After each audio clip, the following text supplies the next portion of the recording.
Have you ever been in a conversation where you're talking to somebody about like a gift and, you know, they're like, oh, I gave my spouse a new BMW. And you're like, oh, I got slippers.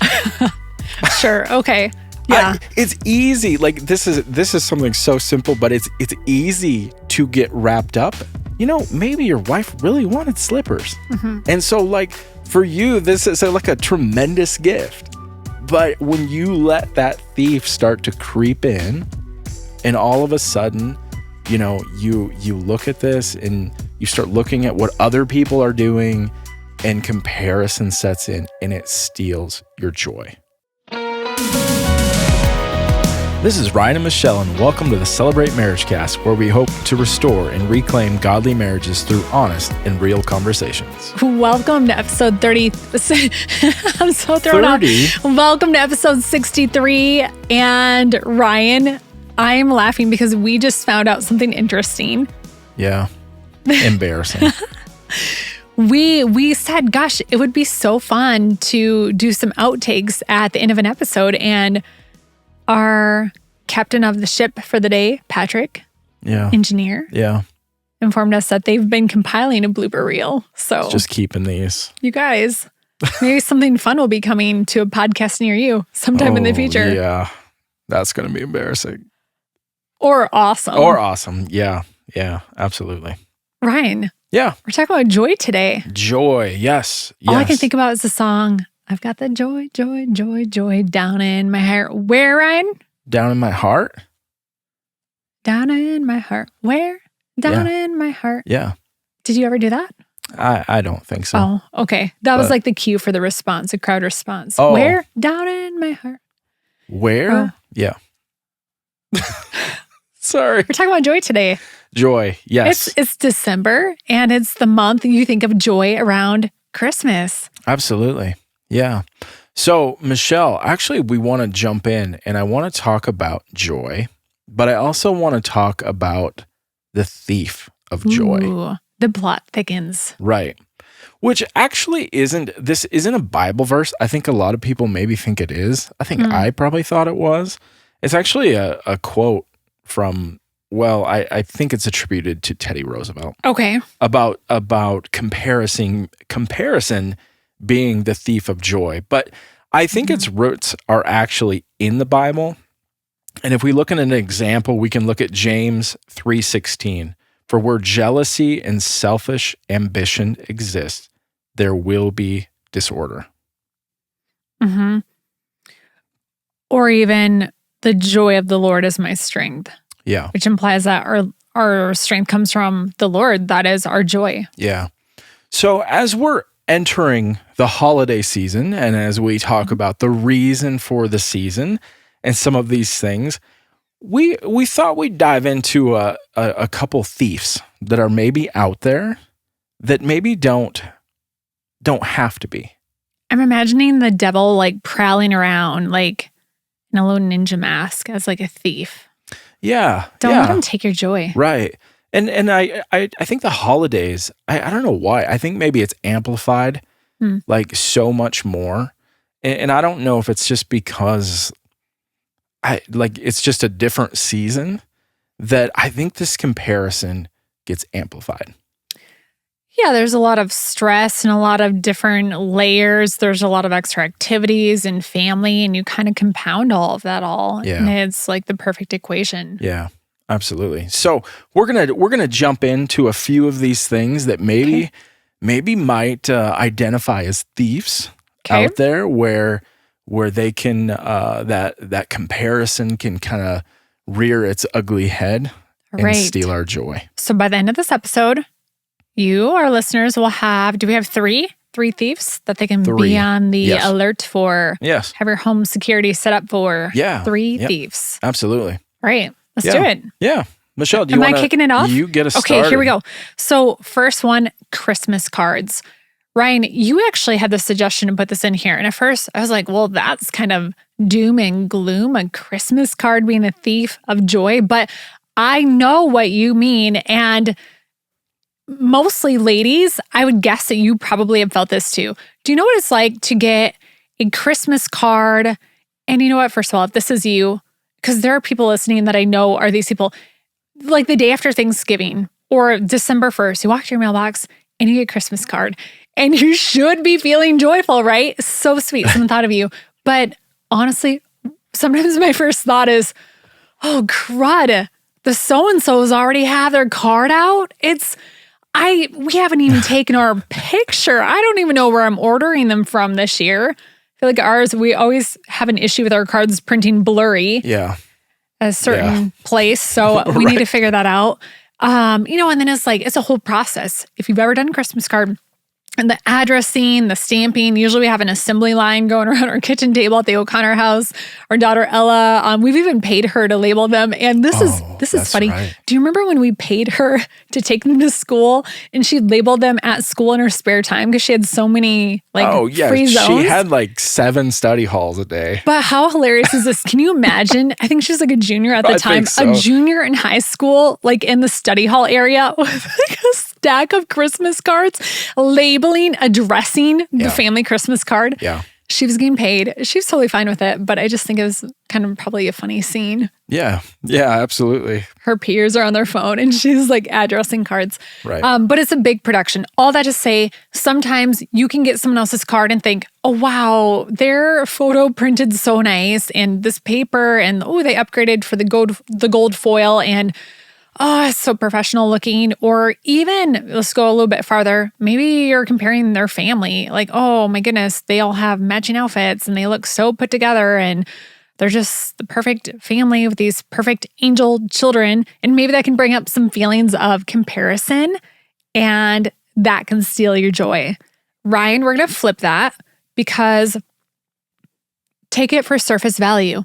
They sent you a card because they love you. Right. They care about you. You're on their friend list. And let me tell you, if you've never ordered Christmas cards, they run around $2 a pop.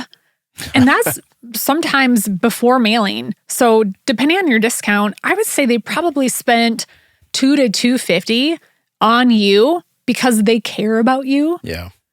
Yeah. And they want to wish you a Merry Christmas. Yeah. So take it for that. Don't let your comparison creep in. Yeah. Yeah. Michelle, you're so right. I think it's easy to look at this snapshot, right? And say, oh, they're the perfect family. Look at their kids, just are so great. And they're just sitting there so nicely and smiling and their outfits are so amazing. That's a snapshot. Anybody that's taken family pictures knows, okay, yeah, it's not always that way. Case in point, we just had family pictures taken. This is great. Mm-hmm. Yeah. And great. they were great. And we all had great outfits. The second we got there, our son, he's amazing. Mm-hmm. He jumps onto the ground. Off of bleachers. They have bleachers there. It's like a stadium seating for a park, band shell. Yeah. And, we're in a park and he jumps off of this, instantly gets a grass stain on his pants. Mm-hmm. Yep. True story, guys. And mud on the back of it was like a cream colored shirt he was wearing. So he has, on his khaki joggers, he has a grass stain on his front, the front of his knee. And then he has a mud stain on his back. So that is before we have taken a single photo. Right. Yeah. Right. So there's that. So anyways, don't let that comparison steal your joy. Someone thought of you, someone loves you, cares about you, and wants to wish you a Merry Christmas. Don't let comparison steal your joy. I love Christmas cards. I love getting them. I love looking at them. Don't let it steal your joy. Yeah. Yeah. I would even add this too, because I've heard some, thoughts and input on the Christmas letters. We are a little bit old school, old souls. And I grew up having a mother that wrote a letter. So we do like to give updates just because for a long, long time we were not on social. So the only updates that some of our distant family would get would be that letter. So that's near and dear to us. And sometimes I feel like when we send it, people might be like, and I don't know, this is me, I just need to shed this, right? Because I can't compare makeup thoughts to other people. But sometimes I worry that people are like, oh my gosh, they did this whole big letter, and like, don't feel bad either. Your Christmas card doesn't have to look like someone else's. Or if you do a digital Christmas card, I mean, it's just receive the cards as they come in for what they're worth. And know that you're getting it because you're important to someone. Right. So I love that, Ryan. That is such a good reminder. Here we are at the start of December, and it's just as those cards start to come in, it's such a great reminder. So, yeah. All right. The second topic we wanna jump into is gifts. Okay. Now, okay. I don't know where this is going. I've not looked at your section. So what do you have? I don't know. Have you ever been in a conversation where you're talking to somebody about like a gift, and they're like, "Oh, I gave my spouse a new BMW," and you're like, "Oh, I got slippers." Sure. Okay. Yeah. It's easy. Like this is something so simple, but it's easy to get wrapped up, literally wrapped up in this. That's a great plain word there. Where all of a sudden you start comparing, like, oh, well, my neighbor got his wife this and I got my wife this, and like getting so caught up in all of this and that comparison where, maybe your wife really wanted slippers. Mm-hmm. And so like for you, this is like a tremendous gift. But when you let that thief start to creep in, and all of a sudden, you look at this and you start looking at what other people are doing, and comparison sets in and it steals your joy. Yeah, that's good. And then you have to ask the question, who's the gift for then, really, right? Is it for your spouse, or is it to impress your neighbors, or to be able to post a picture on social media? Yeah. But to really be a cheerful giver, I mean, it's for that other person. It's not for anyone else. Right. I think if we look at Psalm 16, verse 11, it says, "In your presence, there is fullness of joy."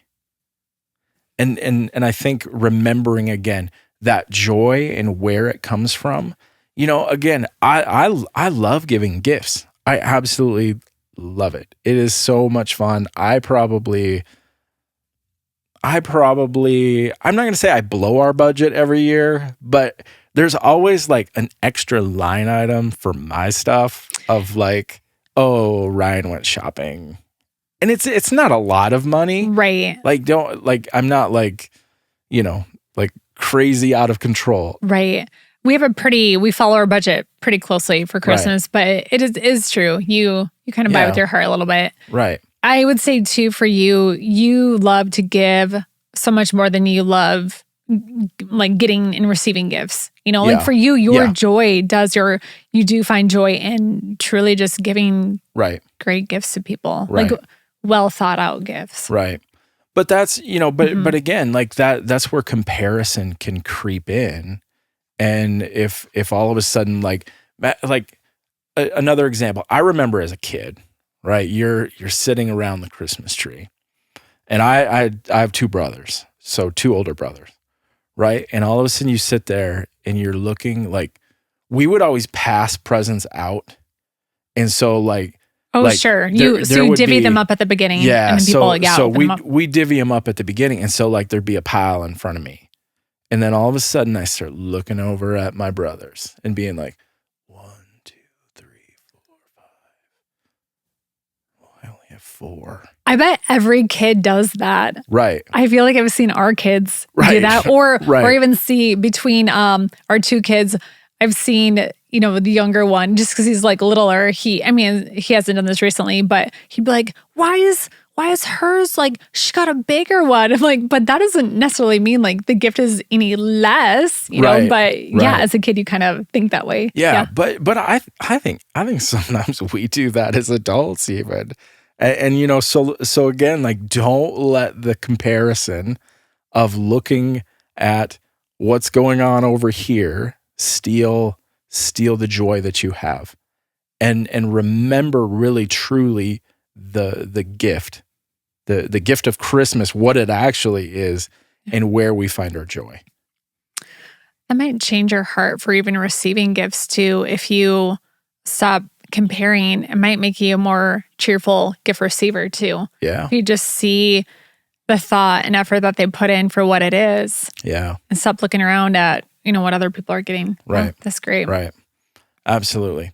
So, Michelle, we have one more. Okay. One more. These little thieves sneaking around. So we've talked potential- about Christmas cards. We've talked about Christmas gifts. And the third thief prowling around. The third one is tricky.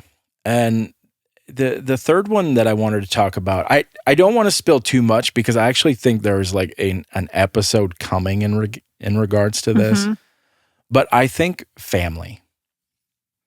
And let me explain here because did you just call our family a thief? It's tricky. But we understand that the holidays brings some dynamics in families. Yes. And We've heard that. Tony said that. He was here a couple of weeks ago. He'll be back actually talking about family dynamics at Christmas. I think next week, right? Yeah, I think next week. Super excited for that. Yeah. But he said he sees an uptick in visits around the holidays because of that. There's stress, there's unresolved issues, there's just different layers. Yeah. So that makes sense. And I think with that, there can be some comparison.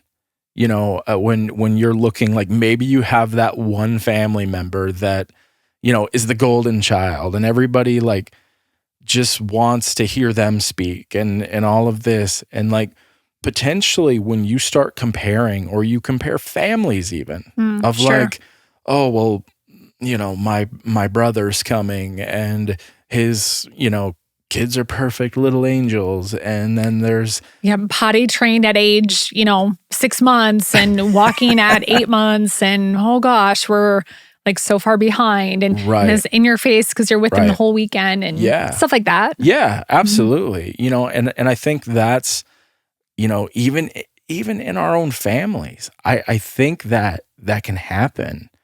And all of a sudden you start comparing and it literally will steal your joy. Instead of just really enjoying being around your family and spending time with them. And, you start to compare. Sure. And like, oh, well, this person does this or career updates. I think of one, that's usually it's, people are, oh, so-and-so got a promotion and, all of that. I feel like there's a lot of the career updates sharing that happens at holidays too. Yeah. I mean, and not necessarily that any of that is bad. It's the time you're around your family. So, you want to know what they're up to. So some of this stuff comes up, but it's really how we receive it and what we do with it.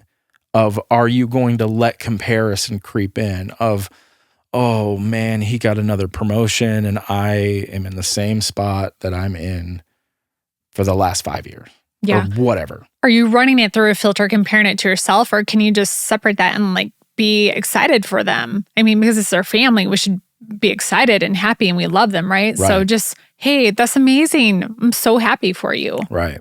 Yeah, absolutely. So, that's our third. It's tricky. And again, like I'm excited for the episode next week because we're going to dive into this topic. And I think it's a topic worth exploring because there's so many dynamics to it. But again, it can be a thief of your joy when you start to compare even in your own family. Do you think that it is a really subtle thing? Like, how can people start to be aware that it's even taking root and taking place? Like, I'm just thinking, I don't think any of these things are really overt. Like, when you're looking at a card or, scrolling through social media and looking at gifts or even at the family things, like, what could someone do? Is it just that awareness? Like, paying attention to how it makes them feel and trying to catch themselves early on and taking their thoughts captive? Like, whoa, hey, don't compare. Yeah. You're comparing. You're going down that road. You're starting to feel a little like different, kind of yucky. Yeah. I mean, I think for myself in those instances, like I kind of gauge it through like, okay, what's my first thought? Like sure. If I see that, the neighbor gave his wife a new car, am I like, oh man, I stink. Sure. Or am I like, oh man, that's great. That's tremendous. Like, sure. When I start, like my first reaction is like, or you're at a family, event or holiday, Sure. and you're like, oh, there's Uncle Jim. We don't have an Uncle Jim. No, we don't. So, but if you are an Uncle Jim, this is perfectly cool dude. No offense to you at all. I mean, that's the kind of the filter that I run it through of like, man, what's my first, like truly like heart, like what's my first response to this? Mm-hmm. And, like if I got a Christmas card, am I like, oh, look at these guys,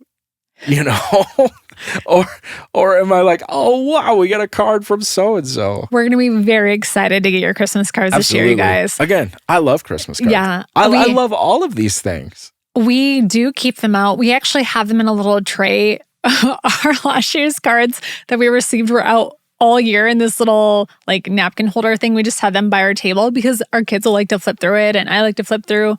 But sometimes we'll put them all out and hang them kind of on our railing going down the stairs and display them. And yeah, they're just so fun. Love to receive them. I think about going back to the song that I started to sing at the beginning. I've got the joy, joy, joy, joy down in my heart. Where? Down in my heart. No, did I do it wrong? I think it's just like how you said it. Where? Down in my heart. Where? Down in my heart. Okay. The second verse of that is, I've got the peace that passes understanding down in my heart. Where? Down in my heart. Down in my heart. Have the peace that passes understanding. So I just think when you can really experience that joy of Jesus, like it brings a peace too. If you can stop letting, there be comparison, let it, stop letting it steal your joy. It also brings peace, right? And we hear those words around Christmas, joy and peace and all that. Joy and peace, yeah. right. Yeah. Love, joy, and peace. Absolutely. So yeah, that's great. Great show, Ryan. Yeah. I mean, and again, like I think this comparison happens all the time, but I think it's being aware over the holidays. It probably is amplified. Yeah. And at a time when we're supposed to have joy and peace and these things, don't let these things that are supposed to bring you joy steal it. I love that. Don't let comparison steal your joy this Christmas season. So good. So. Thanks, Ryan. Yeah. Do you know what time it is? What time is it, Michelle? It's mystery question time. Mystery question. We really, really, really need you guys to send in questions because this is our last one. Do you see this jar? There's one left in it. So you don't even need to draw. I can just like dump this in your hand. But here's where you text the questions. Please, please, please text them in. 605-951-0110. That's 605-951-0110. 0110. That's in our show notes too. Text us a question about marriage or anything. Yeah. Anything at this point. And anything. again, you don't have to put, like, it's not, we're not going to read your name. We're not going to be like, oh. We don't even see them. We just see them when they're like printed and cut and put in here. And we had a lot for a while, but we're low. So send them in. What do we have, Ryan? Okay. Any recommendations for couples to find ways and times for dates when things are so busy? Okay. Yeah, I feel like we've had one kind of similar to this before, but I think it's getting creative. For a season, Ryan and I had lunch dates, and that's great, right? Because if your kids are at daycare or preschool or school, then you don't have to have arrangements for them. So go meet somewhere. There's a taco shop that's close to Ryan's work that we love to go to, or just have lunch at home. Kid free. Yeah. Yeah, you completely stole my answer. Sorry. No, I think it's finding times. Like if it's important, if it's really important, get creative with times. Maybe it's getting up early. Yeah. I mean, that's not something like that we do. Well, it's me. The problem is me, you guys. Ryan would be fine with this. I just am not a morning person. But we have neighbors across the street that's when they have their dates. Right. In the morning before kids get up. They have coffee. amazing. I think they make this amazing Turkish coffee, and that's what they have. I remember a couple that used to be on staff here. Now they have a church plant, but that was what they would do. They would do either lunch dates or early morning dates before the kids were up. Yeah. Also could do late night if you're late night people. Yeah. If the kids are in bed, if you have kids, I'm guessing maybe that's why it's trickier. Did it say if they had kids or not? No, I think it talked about just being busy. Yeah. Okay. So maybe we need to answer it in a couple of ways. But after the kids are in bed, if you're just super intentional, like, hey, let's make a decaf coffee. Let's unplug our devices or put them, in our room, and then let's sit out here and talk. Just be intentional. Yeah. I think that's the key word. I don't mean, like, whoever asked this question, I don't mean to ruffle feathers, but I also think you have to ask the question, if you're too busy to spend time with your spouse, you might have to evaluate what you're doing. And just looking at your time, like, and just saying, like, okay, maybe I need to cut some things out. Like, if I'm too busy to sit down and have coffee or have lunch or have a late night, whatever, you might have to really take a hard look and say, why am I so busy? Ryan asking the tough questions. I like that. Yeah. No, I think it's a really good question just to reflect on. If you're too busy for your spouse, then something's maybe just got to give. They say that you can tell a lot about a person looking at their checkbook or, metaphorically checkbook, your bank register or your calendar. So where are you spending your time and your resources? Your spouse should be on there, and maybe it's just having that crucial conversation, just looking at each other's calendars and seeing maybe you need to step off of a board, or maybe you need to find a way to lighten your load because your marriage is important. If you can't put time into growing it, it's going to start dying. It takes intentional work. So I appreciate you just raising that question, Ryan. Yeah, absolutely. So, yeah, there you go. Such a sharp mind. Oh, thanks. Always looking at things from a different angle. So thank you for submitting that. We hope that's helpful. We hope it leads just to a good conversation, about where you're at. So to our listener, thank you. You're amazing. We appreciate you. We're just, out of Thanksgiving here, but we just want to say it again. Thank you for listening to the Celebrate MarriageCast and making it so awesome. We hope that you can find the resources you need. We have a whole page of those at Celebrate.church/marriage. Like I said, we'd love to hear your mystery questions. Submit those on our text line. That number is in the show notes. And then Instagram is Celebrate MarriageCast, and we post shorts there. So thank you so much for joining us, and we hope that you have a great week. Have a great week.